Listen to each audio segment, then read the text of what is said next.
अस्सलाम वालेकुम फ्रेंड्स, अपना पाकिस्तान के साथ मैं हूँ माविश निसार और हमारे वादे के मुताबिक आज एक बार फिर से हम आपकी मुलाकात करवाएंगे एक नई शख्सियत के साथ। और इनका तारुफ कराने से पहले मैं आपको बताती चलूँ कि आज हम एक बहुत ही अहम जगह पर मौजूद हैं जो कि पाकिस्तान के बिज़नेस में, कराची के बिज़नेस में एक बहुत अहम किरदार अदा करता है ये इदारा। और वैसे तो खैर अगर इन शॉर्ट इन्हें इसका एब्रीविएशन बोला जाए तो इसको काटी बोलते हैं, लेकिन काटी stands for Korangi association of trade and industry. तो ये जो कराची का करंगी इंडस्ट्रियल एरिया है, ये किस तरह से काम कर रहा है, इसे किस तरह से देखा जाता है और पाकिस्तान की इकॉनमी में इसका क्या रोल है, ये हमें बताएंगे। इसके प्रेसिडेंट फराजुर रहमान साहब हमारे साथ मौजूद हैं और आप प्रेसिडेंट हैं पाकिस्तान ग्रुप बिजनेस ग्रुप के भी। तो इनसे बात करते हैं, इनसे जानते हैं कि किस तरह से कितना अहम रोल है काटी का पाकिस्तान के ट्रेड बिजनेस के डेवलपमेंट में और मईशत पर किस तरह से असरअंदाज होता है। बहुत शुक्रिया आपके वक्त का फराज साहब। काफ़ी हमने आपका वक्त भी लिया और जिस तरह से कि आपकी माशाल्लाह मसरूफियात हमने यहाँ पर देखी, उससे पता चलता है कि ये इदारा बहुत फ़ाल है, एक्टिव है। पाकिस्तान के जो इकॉनमी के हालात हैं, जो सूरत हाल है, उसकी कुछ अच्छी खबर नहीं पहुंचती है आम इंसान तक भी। और अगर हम बिज़नेस वर्ल्ड की बात करें तो उसमें भी, और फिर अभी जैसे केयर टेकर गवर्नमेंट है और इस पे भी लोगों में के बहुत से क्वेश्चंस हैं, बहुत सी चीज़ें हैं जो एम्बिग्विटी में हैं। कुछ लोगों का कहना है कि डॉलर मज़ीद महंगा हो जाएगा, कुछ कंट्रोल में नहीं है हुकूमत के। तो किस तरह से आपका तो रोज़मर्रा का काम है, आपकी बहुत गहरी नज़र है, ग्रिप है इन चीज़ों पर, तो कितना असरअंदाज होते हैं ये फैक्टर्स इस बिज़नेस इंडस्ट्री पर? बिस्मिल्लाहिर्रहमानिर्रहीम। Thank you Mahvish. और आपके चैनल का इस पे जो है वो बुलाने का आपका बहुत शुक्रिया। सबसे पहले तो मैं जो है ना वो आपको ये बताऊं कि देखें इस वक्त जो इकनॉमी के हालात हैं ना वो ऐसे ही हैं कि जिसमें अनसर्टेनिटी बहुत ज़्यादा बढ़ी हुई। तो इस अनसर्टेनिटी के बढ़ने की वजह से जो आपको लोग हैं ना वो अपने पैसे कभी डॉलर में बचाने की कोशिश कर रहे हैं, कभी किसी तरीके से कर रहे हैं, क्योंकि डॉलर जो है ना वो कभी 290 हो जाता है, कभी 299 हो जाता है। आवाज़ आती है 350 तक चला जाएगा। तो लोग क्या कर रहे हैं कि वो इस वक्त मूवेबल किस्म के एसेट्स के ऊपर अपना काम करने की कोशिश कर रहे हैं। और वो मूवेबल एसेट्स में आप देखेंगे नॉर्मली गाड़ियाँ वगैरह ज़्यादा बिक रही हैं, जो बड़ी गाड़ियाँ हैं, जो रोलेक्स की वॉचेज़ हैं, ठीक है ना, या कोई ऐसी चीज़ है कि यानी डॉलर की शक्ल के अंदर, क्योंकि लोग अपनी इन्वेस्टमेंट को सिक्योर करना चाह रहे हैं, कभी सोने की शक्ल के अंदर। बिल्कुल। अच्छा, अब बहरहाल ये सिचुएशन पैदा क्यों हुई और इसकी वजूहात क्या थी और क्या वजूहात हैं कि जो ये हमारे जो आवाम है ये ख़ुद अपने मुल्क की दुश्मन हो गई है। क्योंकि मैं इसमें ये कहूँगा ना कि जब आप डॉलर की लाओ लाओ लगाएंगे तो ऑटोमेटिकली मार्केट के अंदर, ओपन मार्केट में डॉलर का रेट बढ़ जाएगा। जब बढ़ेगा तो फिर डेफिनेटली, क्योंकि बैंक के पास इतना फॉरेन एक्सचेंज नहीं है इनफ, उनको मार्केट से डॉलर लेना पड़ेगा और ऐसी सूरत के अंदर डॉलर को मेंटेन नहीं कर सकते, तो आपकी इंपोर्ट्स भी मुतासर होती हैं, एक्सपोर्ट भी मुतासर होती हैं। अच्छा, लोगों का बहुत ज़्यादा ये ख्याल है कि जी एक्सपोर्ट आपकी जो है उसके अंदर रेट आपका 350 हो जाएगा या 300 हो जाएगा तो एक्सपोर्ट का बेनिफिट हो जाएगा। बात ये कि देखें जो चीज़ महंगी हो रही है उसके साथ यहाँ पे चीज़ें भी महंगी हो रही हैं। आज 300 रुपये पेट्रोल हो गया। जी हाँ। ठीक है ना, $1 का पेट्रोल।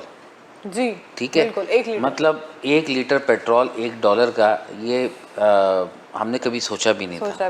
ठीक है ना।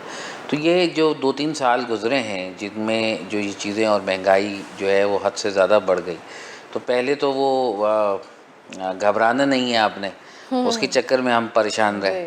फिर उसके बाद जो है वो इनकी धामा कुश्ती चलती रही, उसमें परेशान रहे। उससे पहले कोविड आ गया था, उसमें परेशान रहे। मतलब आपको बिजनेसमैन को पिछले 7 साल से कोई रिलीफ मिला ही नहीं है। अब जो सूरत हाल है वो ये है कि आपकी जो इंपोर्ट्स रुकी पोर्ट के ऊपर, उसने जितना बड़ा लॉस बिजनेसमैन को दिया है कि उनकी जो पूरी पूंजियां हैं वो ख़त्म हो गई।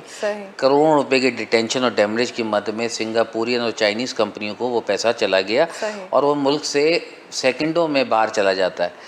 एक एक्सपोर्टर को एक इम्पोर्टर को अपनी पेमेंट कराने के लिए या ट्रेडर को अपनी पेमेंट कराने के लिए $10,000 कराने के लिए बड़ी मुश्किलात का सामना करना पड़ता है। जबकि ये जो शिपिंग लाइन है ये $1-1 लाख आपके जो है वो 1 घंटे में ट्रांसफ़र कर देते हैं।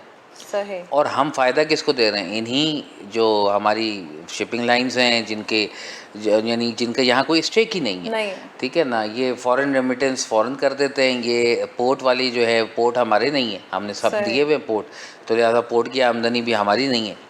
तो हमारी आमदनी तो सिंपल इसमें कस्टम क्लियरेंस के बाद होती है और वो रुक गई, जिसकी वजह से आपका जो ट्रेड डेफिसिट है वो बहुत बढ़ गया, आपके पास जो है रेवेन्यू नहीं था, आपकी तनख्वाहें रुक गई सरकारी अफसरों की, क्योंकि हमारा जो बेसिक ठीक है इंपोर्ट हमारा जो है वो डेफिसिट पे चल रहा था। और पाकिस्तान में मेरे ख्याल है हिस्ट्री में सिर्फ 3 दफ़ा एक्सपोर्ट बढ़ी है और बाकी दफ़ा इंपोर्ट ही बढ़ी रही है। तो इसकी बड़ी वजूहात पॉलिसीज़ है। बिल्कुल। अगर इसकी पॉलिसीज़ प्रॉपर तरीके से बनाई जाती तो मैं नहीं समझता कि जो है वो एक्सपोर्ट भी इंक्रीज़ ना होती इंपोर्ट के साथ साथ। फिर हमारा अपना रॉ मटेरियल जो है वो यूज़ करने से लोग अवॉइड करते हैं, उसके अंदर इन्वेस्टमेंट करने से लोग अवॉइड करते हैं कि भाई आप अपना रॉ मटेरियल निकालें। बात ये कि दुनियाएं और कौमें वही तरक्की करती हैं कि जिनका रॉ मटेरियल अपना हो और उनकी जो है वो उसकी जो है वो करें उसको यानी कि उसको ज़्यादा बेहतर शक्ल में लाके। अब रुई कॉटन है, आप ऐसी कॉटन बेच देंगे तो आपको क्या बचेगा? कुछ भी नहीं, रॉ मटेरियल है। मगर वही कॉटन जो है जब उसका कपड़ा बन जाएगा, धागा बन गया, फिर कपड़ा बन गया, तो वो वैल्यू एडिड हो जाता है। तो वैल्यू एडिड प्रोडक्ट जो है उसके ऊपर काम करने की ज़रूरत है। इलेक्ट्रॉनिक मार्केट में दुनिया भर के अंदर लोग आ गए। अब ये कि मोबाइल मैन्युफैक्चरिंग हमारे यहाँ भी आना शुरू हो गई है और माशाल्लाह से जो है वो मोबाइल मैन्युफैक्चरिंग भी यहाँ पे होना शुरू हो गई है। तो हमें ज़रूरत है टेक्नोलॉजी ट्रांसफ़र की, जिस पे हमारा कभी रुझान नहीं गया और हमारी गवर्नमेंट का कभी रुझान नहीं गया। देखिए, अगर गवर्नमेंट ने अभी जो है कंट्रोल शेड लगवाने होंगे ना, वो कंट्रोल शेड की एक पॉलिसी देगा जी, और सारे इन्वेस्टर कंट्रोल शेड पे पैसा लगा देंगे। बिल्कुल ऐसे ही। ठीक है, फ़र्ज़ करें जी मीडिया के अंदर उन्होंने पैसा लगवाना है, तो मीडिया के लिए एक पॉलिसी देंगे, तो सारे इन्वेस्टर निकलेंगे मीडिया पे पैसा लगा देंगे। हालांकि वो कोई कपड़ा वाला होगा, कोई जूते वाला होगा, कोई दूसरा काम करता होगा, मगर क्योंकि उसको अपॉर्चुनिटी और टैक्स बेनिफिट्स मिल रहे होंगे तो लिहाजा वो अपनी इन्वेस्टमेंट जो है वो पार्शियली निकाल के दूसरे काम पे भी लगाएंगे। अब बिल्कुल इसी तरीके से जब हम मशीनरीज या टेक्नोलॉजी इंपोर्ट के ऊपर हम बताएं कि जी ये जैसे फ़र्ज़ करें ये कैमरा बन रहा है, ठीक है, अब ये कैमरा जो है ये यहाँ पे नहीं बन रहा है, बाहर से इंपोर्ट हो रहा है 100%। हमारी कंजम्पशन क्या है, हम इसको कितना बना सकते हैं और फिर कितना एक्सपोर्ट कर सकते हैं, इस पर फिजिबिलिटी बनाए और इसकी इंपोर्ट की जो मशीनरीज है वो फ्री ऑफ ड्यूटी कर दें जी। ऑटोमेटिकली लोगों का रुझान इसकी तरफ बढ़ेगा और ये यहाँ मैन्युफैक्चर होना शुरू हो जाएगा। जब यहाँ मैन्युफैक्चर होगा, ज़्यादा बनेगा, तो वो कोशिश करेंगे और बाहर एक्सपोर्ट करेंगे। हम ले दे के वही ट्रेडिशनल आइटम ही एक्सपोर्ट कर रहे हैं, कपड़ा जिससे हमारा समुद्र ख़राब होता है, ठीक है ना, और जिसकी वजह से जितना हम कपड़े की एक्सपोर्ट करके बचाते हैं उतने हम मछली की एक्सपोर्ट ना करके गंवा देते हैं। ठीक है, अब बात ये बातें सारे लोग करते नहीं है। यानी कि there is so much to explore in Pakistan, there is so much to explore in Pakistan, there is lots of potential over here. मगर प्रॉब्लम क्या है कि हमारे यहाँ कंसिस्टेंसी ऑफ पॉलिसी नहीं है, हमारी वो माइंड नहीं है कि जिससे जो है वो हमें किस तरह से अपने मुल्क को तरक्की करनी है।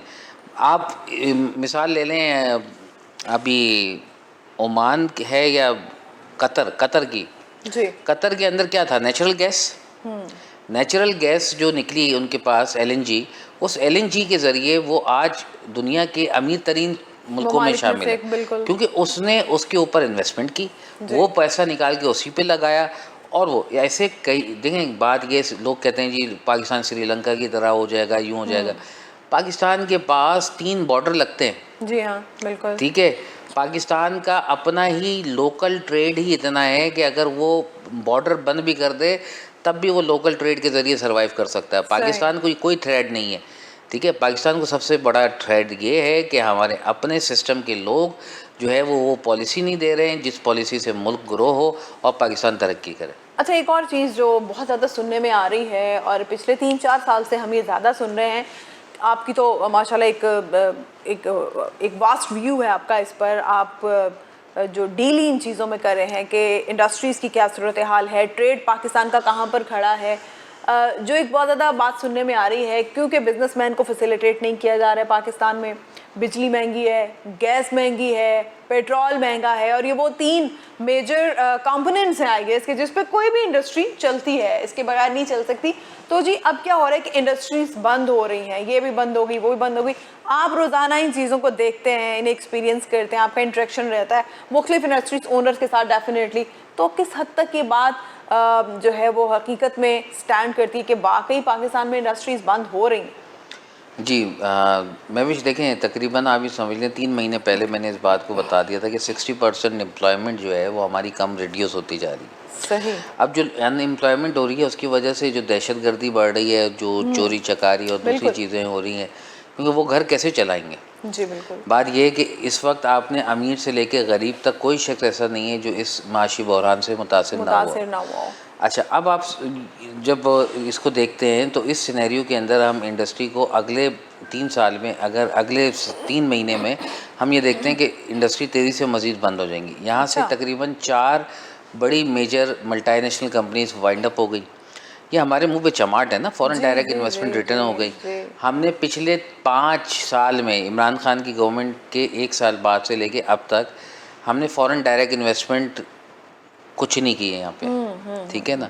सही। तो अगर हमारे पास रेमिटेंस की कमी आई है या हमारे पास डॉलर रिजर्व नहीं रहे हैं तो उसकी वजह हमारी अपनी पॉलिसीज़ थी। सही। हमने अगर फ़र्ज़ करें ऑटोमोबाइल इंडस्ट्री को उन्होंने रिवाइज़ करना था तो उस इंडस्ट्री के ऊपर ही काम करते। आपने सारे खुदाल एक साथ खोद दिए। जैसे एक ज़माने में मुस्तफ़ा कमाल का नाम मुस्तफ़ा खुदाल रख दिया था, ठीक है। तो उसने पूरा कराची शहर जो है खोद डाला था। खोद डाला था। मगर ये कि चले उन्होंने तो काम कंप्लीट कर दिया, वो मसला हल हुआ। मगर इमरान खान साहब ने इसी तरीके से इकनॉमी के बहुत सारे पहिए खोल दिए थे, अच्छा। जिसके साथ जो है वो उनका लड़ना मैं समझता हूँ पॉसिबल ही नहीं था। अच्छा। बात ये है कि देखें, हर महाज ना एक एक करके खोला जाता है, बिल्कुल। ठीक है।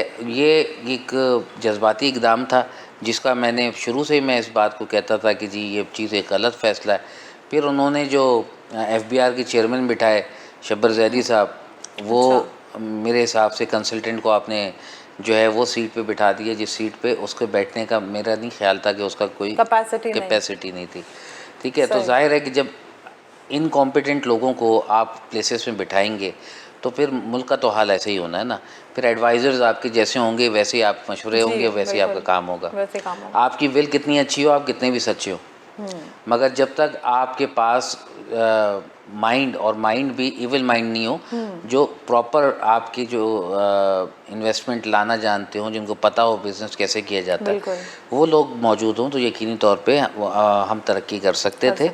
अभी सवाल ये पैदा होता है कि अब तो जाहिर है वो भी चले गए, फिर उनके बाद आने वाले भी चले गए। जी हाँ। तो अब सवाल पैदा होता है कि जो ये निगरान सेटअप आया है इससे आपको क्या उम्मीदें? तो निगरान सेटअप जो है इससे मुझे बड़ी उम्मीदें वाबस्ता हैं जी, क्योंकि इसमें जो मैं नाम देख रहा हूँ वो नाम वो हैं कि जो हमारे साथ एक बड़े तवील अरसे से एसोसिएट है, and we know how they operate ना।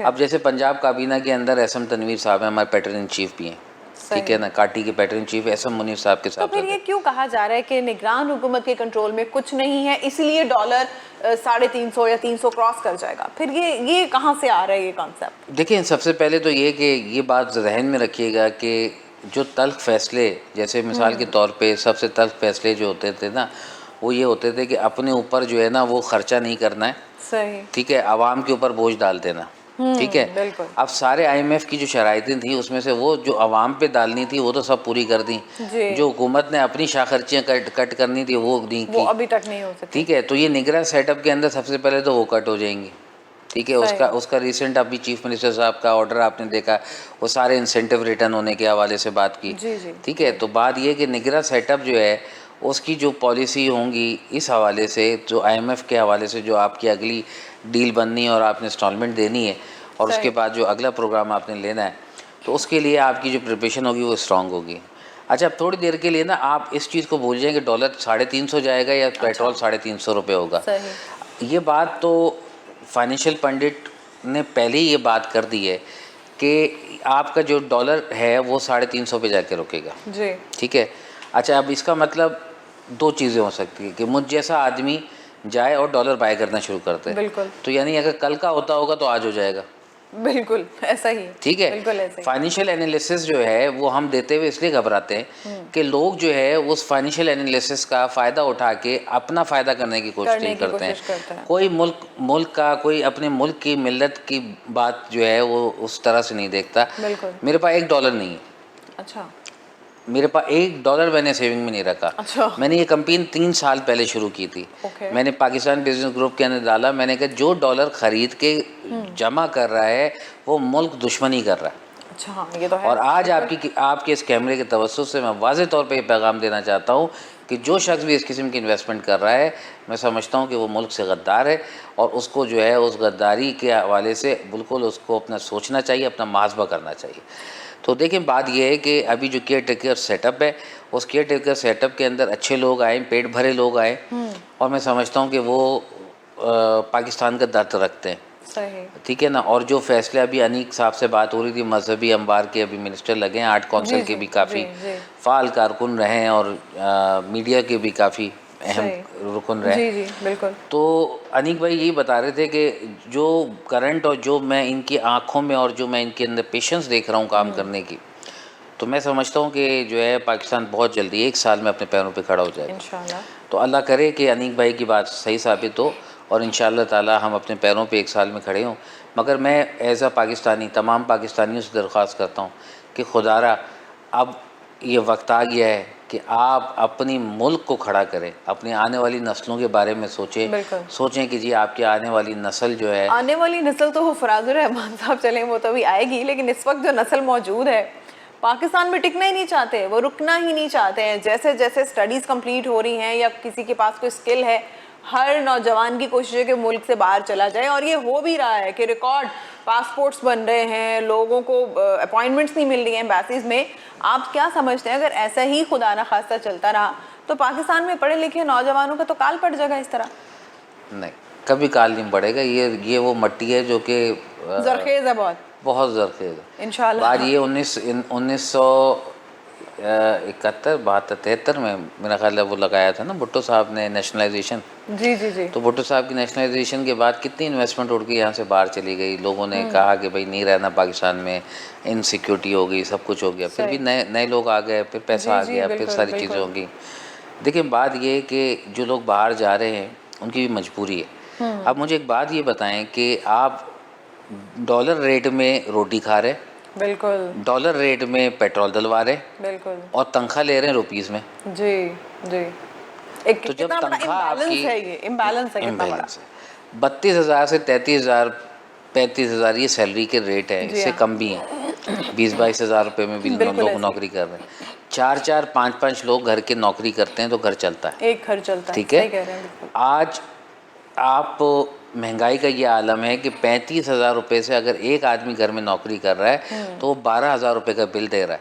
तो वो किराया कहाँ से देगा, खाना कहाँ से खाएगा, किराया कहाँ से लगाएगा, ठीक है ना। बच्चे तो छोड़ दे, मैं एक आदमी की बात कर रहा हूँ ना। एक आदमी जिंदा नहीं रह सकता 35,000 रुपये में। जब एक आदमी, फैमिली की तो बात ही नहीं कर रहा ना मैं तो सिंगल आदमी की बात कर रहा हूँ कि 35,000 में एक आदमी जिंदा नहीं रह सकता, ठीक है। ऐसी सूरत के अंदर जो है वो आप क्या समझती हैं कि ब्रेन ड्रेन नहीं होगा। मगर बात यह है कि ये जो बाहर लोग जा रहे हैं इसकी एक पॉजिटिव इम्पैक्ट भी है, एक नेगेटिव इम्पैक्ट भी है। सही। जो बाहर लोग जा रहे हैं तो ज़ाहिर अपने भाइयों के लिए अपॉर्चुनिटी बना रहे हैं। वो वहाँ जाते हैं तो किसी को वेबसाइट का ऑर्डर मिल जाता है तो वो यहाँ भेज देता है, तो यहाँ पे कोई डॉलर अर्निंग के रिसोर्सेज बन जाते हैं। सबसे पहले देखें होता क्या, हमें सबसे पहले अपना घर देखना होता है। जी हाँ बिल्कुल। अपना किचन देखना होता है, फिर उसके बाद अपनी लेविश लाइफ अगर आपने गुजारनी है तो ये सबसे बाद में आता है। उसके बाद फिर आपका अपना जो है वो सहन आता है, फिर आपको अपने सामने का रोड आता है, फिर अपने पड़ोस आता है, अपना अजीज़ और कारिब आते हैं, फिर अपने रिश्तेदार आते हैं। तो बात ये इसी तरीके से माशरा ग्रो करता है, इसी तरीके से माशरा बनता है। बिल्कुल। तो हमें बिल्कुल इसी तरीके से दोबारा रीग्रो होना है, कम्युनिटी सिस्टम के ऊपर रीग्रो होना है।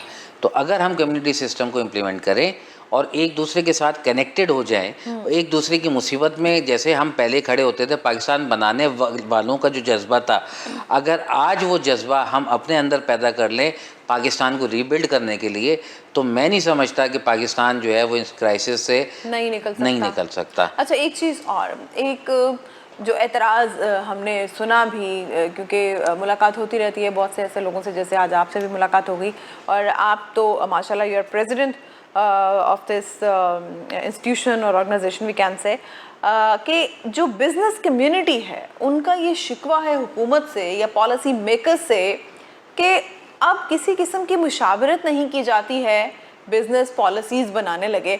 अव्वल तो वो कहते हैं कि जी बिजनेसमैन को किसी किस्म का कोई रिलीफ ही नहीं दिया जा रहा, कोई सॉफ्ट कॉर्नर ही नहीं रखा है गवर्नमेंट ने, पॉलिसी मेकर्स ने। तो आप समझते हैं कि क्या वाकई एक गैप आ गया है पॉलिसी मेकर्स और बिजनेस कम्युनिटी के दरमियान, इसलिए भी अच्छी पॉलिसीज़ नहीं बन पा रही हैं, या देर पा या पायदार पॉलिसीज़ नहीं बन पा रही हैं बिजनेस के हवाले से पाकिस्तान में? देखिए, पाकिस्तान में आज से 30 साल पहले, 35 साल पहले ना 5 साल प्लान चला करता था। सही। लोगों को पता होता था ये 5 साल में ये चीज़ें आएंगी। जब ये जमहूरी हुकूमतें आना शुरू हुई और उसके बाद ये मामलात हुए, तो मैं जमहूरियत के ख़िलाफ़ नहीं मगर मैं आपको ये बता दूं कि फिर उसके बाद ये हुआ कि जी अपनी मर्ज़ी से रातों रात एसआरओ निकलते थे, सुबह ख़त्म हो जाते थे। अच्छा। आपका माल पोर्ट के अंदर आया, एसआरओ ख़त्म। अब जिस शख्स ने उस एसआरओ को देख के माल मंगाया तो पता चला अभी उसका माल समुंदर में ही है, उसका दिवालिया पीट गया। ठीक है, तो इस किस्म की जो अनसीरियस हरकतें हुई हैं और उसके अलावा बहुत सारी चीज़ें हैं। तो ये सब चीज़ें जो है जब हुई तो डेफिनेटली जो 1 दिन की पॉलिसी है, 2 दिन की पॉलिसी, 3 दिन की पॉलिसी, जी गाड़ी की पॉलिसी है 3 दिन के लिए लगाई गई, आपका जहाज़ अंदर आ गया, बाकियों ने माल चढ़ाया, वो पहुंचा तो पता चला जी गाड़ियाँ उनकी निकलेंगी। तो इस किस्म की मतलब देखिए ना, आप अपने पाकिस्तान के इन्वेस्टर का, अपने पाकिस्तानी के पैसे का आप उसकी गारंटी नहीं देते हो। आप उसको चाइनीज़ या दूसरी कोई गवर्नमेंट हो, वो आपके पास अपने चाइनीज़ का पैसा नहीं फंसने देगी, बिल्कुल ना आपके इंपोर्टर के पास फंसने देगी। ठीक है ना, वो उसको सिक्योर करेगी। आप वो वाहिद कौम है कि जो अपने ही लोगों का पैसा लुटा के और सिंगापुर और चाइना के पैसे भरते हैं। बिल्कुल। ठीक अच्छा, है। एक और चीज़ जो मैं आपसे जानना चाहूँगी, क्योंकि आप तो डेली इन चीज़ों को फेस करते हैं, इनके सॉल्यूशंस देते होंगे, लोग अपने मसाइल आपके पास लाते हैं, डिफरेंट इंडस्ट्री ओनर्स यकीनन। अच्छा, एक और जो पाकिस्तानी कौम पे एक इल्ज़ाम है, जो पाकिस्तानी कौम के बारे में कहा जाता है कि जी इन्हें भी ये शाऊर ही नहीं है, ये सेंस नहीं है कि जी पाकिस्तानी टैक्स पे नहीं करते। वैसे तो वो क्या कहना चाहिए कि वेलफेयर के कामों में बहुत पैसा लगा देते हैं, चंदा खैरात किए वो डोनेशंस में, लेकिन अगर उन्हें कहा जाए कि टैक्स दें तो टैक्स नहीं देती पूरी कौम। आप समझते हैं कि पाकिस्तानी अभी भी टैक्स नहीं दे रहे, जबकि बहुत से पाकिस्तानी डायरेक्ट और उनसे भी ज़्यादा इनडायरेक्ट टैक्स पे कर रहे हैं हर चीज़ पर, हर चीज़ की कीमत में? बहुत प्यारी बात की महविश आपने। बात यह है कि ये जो कहते हैं ना कि टैक्स नहीं दे रहे जी, इनको मेरे हिसाब से छित्तर लगने जाएंगे। ठीक है ना, एक जमादार भी टैक्स दे रहा है जी बिल्कुल, मोबाइल का कार्ड चार्ज कराते हुए। एक माचिस भी आप खरीदते हैं, आपने एडवांस टैक्स लगा दिया, आपने बिजली पे टैक्स लगा दिया, आपने टीवी कौन देखता है, टीवी टैक्स दे रहे हैं। ठीक है ना, रेडियो का टैक्स दे रहे हैं, प्रॉपर्टी का टैक्स दे रहे हैं, आप चलने का टैक्स दे रहे हैं, आप बैठने का टैक्स दे रहे हैं, सांस लेने का टैक्स दे रहे हैं, पानी का टैक्स दे रहे हैं, पानी की बोतल पीने का टैक्स दे रहे हैं, आप हर चीज़ में तो टैक्स दे रहे हैं। तो फिर बात यह है कि जब आपने इतने सारे इनडायरेक्ट टैक्सेस लगा दिए, तो अगर कोई शख्स परचून की दुकान चला रहा है और वो हिसाब किताब नहीं रख पाता, तो भाई उसमें कोई सिमिलर किस्म का 1000-2000 रुपए की बाउंडिंग डाल के सिर्फ रजिस्ट्रेशन ही तो करनी है आपने। जी मगर बात यह है कि उसके पास वो जितना जो टैक्स दे रहा है, ठीक है, उसका वो रिवर्ट नहीं मिल रहा ना। मेरा बैंक में पैसा कट जाता है टैक्सेस के अंदर, वो मेरा वकील कहता है जी वो इसको अप्लाई करेंगे, फिर एक लंबा चक्कर लगेगा, फिर वो आपके रिटर्न आएंगे, ये तो पैसा तो जा ही रहा है। बात ये टैक्स कितना टैक्स लेंगे भाई, मतलब बात ये कि आप ओवरऑल जो है हर प्रोडक्ट के ऊपर टैक्स लगा हुआ है, डायरेक्ट इनडायरेक्ट टैक्सेस में हम घिरे पड़े हुए। ठीक है ना, महंगाई का बुरा हाल है, आप अपनी कमाई के कोई भी सिस्टम नहीं बना रहे। ठीक है, कि आपका कोई इदारा ऐसा चल रहा हो या कोई आपने साइड में ऐसा काम किया हो कि जिससे वो कमाई हो रही हो, तो उस कमाई के ज़रिए आपकी आवाम खुशहाल हो। नहीं, आपने आवाम को फैसिलिटेट भी नहीं करना, अच्छी पॉलिसीज़ भी नहीं देनी, लो रेट पे उनको लोन भी नहीं देना, और उसके बाद उनको मार के कहना टैक्स भी दो। हम मिसालें तो देते हैं दूसरे ममालिक की जो डेवलप्ड हैं, वेल इस्टेब्लिश्ड हैं, कि वहाँ पे लोग टैक्स देते हैं वहाँ, लेकिन वहाँ पे टैक्स लगा हुआ नजर आता है आवाम को, हुकूमत की तरफ से कोविड आया, मिल रही होती है। कोविड आया, हमारे टैक्स का पैसा पता नहीं कहाँ चला जाता। हम अमेरिका और कनाडा के अंदर लाखों घरों में $2000 पहुँच जाया करते थे। ठीक है ना, लोगों को घर से बाहर निकलने की ज़रूरत नहीं थी। बिल्कुल। ठीक है, बात ये आपके यहाँ क्या चीज़ है, आपके यहाँ किसी मतलब आप एक साफ़ सुथरे माहौल के लिए तरसते हैं, आप इस चीज़ के लिए तरसते हैं कि जी आप गार्डन में जाके बैठें तो आपको वहाँ पे जो है सुकून मिल जाए। जी हाँ। ठीक है, आप इस चीज़ के लिए तरसते हैं कि जी आप जो है घर के बाहर टहलते हैं तो आपको डाकू लूट लेता है। जी। ठीक है, तो बात ये कि ना लॉ एंड ऑर्डर हुकूमत, ये सब जिम्मेदारियाँ किसकी हैं? ये सब जिम्मेदारी रियासत की है। जी। रियासत ने ना हमें सिक्योरिटी प्रोवाइड की, रियासत ने ना हमें बिजली प्रोवाइड की, रियासत ने ना हमें गैस प्रोवाइड की, रियासत ने ना हमें ज़मीन फ्री की दी कि जी लगाओ इंडस्ट्री, रियासत ने ना हमें टेक्नोलॉजी इंपोर्ट करने के लिए कोई मराद दी। बिल्कुल। और ये सब कुछ हम करें और उसके बाद टैक्स भी दे रहे हैं, हम 100 बिस्मिल्लाह टैक्स दे रहे हैं, मगर खुदारा ये ना बोलें कि लोग टैक्स नहीं देते। ठीक है ना, जी। लोग टैक्स दे रहे हैं और आप जो टैक्स कलेक्ट कर रहे हैं इनडायरेक्ट टैक्सेस की मद में, बिल्कुल। उन टैक्सेस को का भी हिसाब आप दीजिए हुकूमत को कि भाई आप वो जो टैक्सेस दे रहे हैं उनसे क्या कर रहे हैं आप। उनसे क्या काम किया ठीक गया अभी है, तक? क्या हुकूमती अय्याशियों के लिए पैसे देना ही हमारा काम रह गया है, या हमारा काम अब सिर्फ इस चीज़ के लिए रह गया है कि जी हम उनको पालते रहें। ठीक है, बिजली के नर्क की आप बिल्कुल। पोजीशन देखिए, कौन शख्स है जो इस वक्त बिजली के नर्क जिसके लिए अफोर्डेबल रह गए, बिल्कुल किसी ऐसे के ही। लिए नहीं रह गए। चाहे वो इंडस्ट्री चला रहा हो, चाहे घर का बिल दे रहा हो, वो सब हर इंसान की चीखें निकली हुई हैं। True तो that। बात ये है कि इस वक्त जो सूरत हाल है मैं समझता हूँ कि बहुत ज़्यादा गंभीर है, मगर फिर भी मैं कहता हूँ there is light in the tunnel. Pakistan एक बहुत पोटेंशियल वाला मुल्क है और मैं समझता हूँ कि सही। बहुत जल्द पाकिस्तान तरक्की करेगा इंशाल्लाह, तरक्की की राह पे, मगर हमें ख़ुद को बदलना पड़ेगा। एग्जैक्टली बहुत शुक्रिया फराजुर रहमान साहब आपका। आपने ना सिर्फ के मसाइल उजागर किए बल्कि मसाइल का हल भी साथ में दिया और आपने पूरी कौम को एक उम्मीद भी दिलाई है कि बेशक सूरत हाल बहुत गंभीर है लेकिन फिर भी उम्मीद की किरण जो है वो अभी भी रोशन है और हम खुद पे अगर थोड़ी सी तवज्जो दें और हम खुद अगर अपने मुल्क के साथ मुखलिस हो जाएं तो कोई वजह नहीं है कि पाकिस्तान तरक्की की राह पर दोबारा से एक बार फिर से गामजन हो सकता है। बहुत शुक्रिया आपका और व्यूअर्स, दोबारा किसी और शख्सियत के साथ, किसी नए शख्सियत के साथ आपके साथ मुलाकात होगी। तब तक अपना ख्याल रखिएगा। खुदा हाफ़िज़।